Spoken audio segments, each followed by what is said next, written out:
I'm sitting in downtown Columbia listening to the birds sing behind me because I am at Historic Columbia talking to Keith Mearns, who's the director of grounds, Historic Columbia. Keith, y'all have a number of properties, but talk about where we are right now.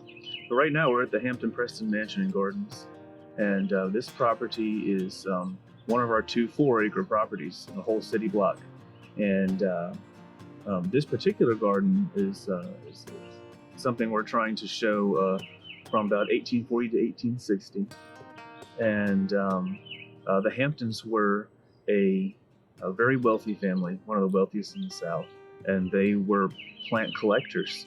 And they traveled to Europe, and they had access to all the plants you could have at that point.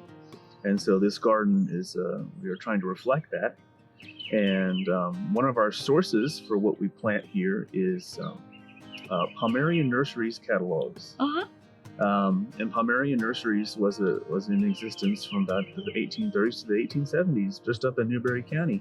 But they had a location here in Columbia.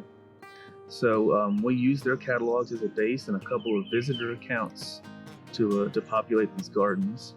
But we also plant some newer cultivars here too, because we believe that the Hamptons would have collected anything they could have. The Indica Azaleas, and which are the ones that people are most likely to be familiar with So most these likely days? what you've seen from a Southern Indica would be Formosa, George Tabor, or Judge Salmon, and that's your purple, your light pink, and your dark pink azaleas. And those are very vigorous landscape plants for us. They do great, but there are a lot of other cultivars, less common, a little bit less vigorous, but very interesting and beautiful. So we've endeavored to bring those here from a couple choice nurseries. And those nurseries are located around Mobile, Alabama, as it turns out. Okay. Well, we were looking at some of these, and you say that perhaps they weren't used as much because they're not going to be quite so vigorous and enormous in their growth pattern. That's right.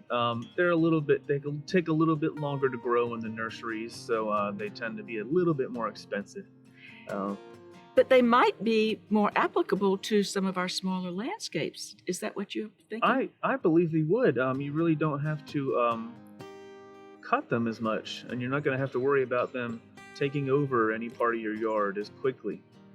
Let's talk about some of the beautiful cultivars you were showing me this morning. So one of the really neat ones that we have is called Lilacina, and the flowers are about half the size maybe of your Formosa, but they're really beautiful light lavender. And the petals are more separate, I believe. Yes, they're a little bit more narrow, more delicate look.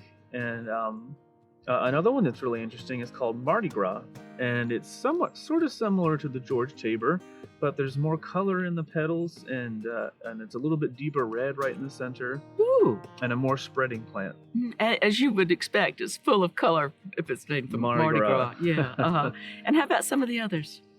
So one of the other ones that's interesting is Cavendish. Cavendish, and it has some almost orange streaking and some red and white. And that one's a little bit later than some of the other antique indicas. Is that what they're called? Antique indicas. That's right. So you wouldn't have that pattern that we sometimes see when the azaleas are beautiful for a week and then they're all gone. Because these, you're saying, if you're careful about selection, you could have an extended bloom period? That's right. If you choose 4 or 5 different cultivars, you're going to have a much longer bloom period. It's going to be maybe a month instead of just a week or 2. Oh. And I think one of the things that you've done is what we have often seen reflected. Are you grouping them so that you'll get that wonderful kind of mass of color? Right. So azaleas, I think, many times do better in a mass where you can give them a little bit of space and dedicate it to them instead of doing a specimen plant for an azalea.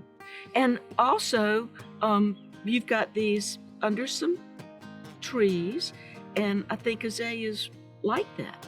Yes, they can tolerate full sun if you've got really nice and good irrigation, but giving them at least half a day of shade, I think they're a little more vigorous, a little more disease resistant. I prefer that. Yeah, we're always saying a happier plant is a healthier plant. That's right. Yeah. Well, I think it's wonderful that this is happening, and I would like to give a shout out to a wonderful patron of Historic Columbia, if you'd like to tell Of us how course. this has been made possible. So yes, so this most recent, nearly 2-acre expansion of the garden here at Hampton Preston was made possible by the Boyd Foundation, which you may know their other work as the Boyd Plaza in front of the Columbia Museum of Art. They are dedicated to public beautification and have been a wonderful partner for us here at Historic Columbia. Well, and Susan Boyd has a wonderfully large heart, and She certainly does, and a wonderful eye for the garden. She does, and I know it gives her great joy to come and see this. Mm-hmm. Thank you so much for taking the time to do this, and thank you for, in the middle of Columbia, giving us an oasis where we can come and visit and reflect on the beauty of the South. That's right, and I would add that our gardens are free to the public when we're open, so come see us. Thank you. We will.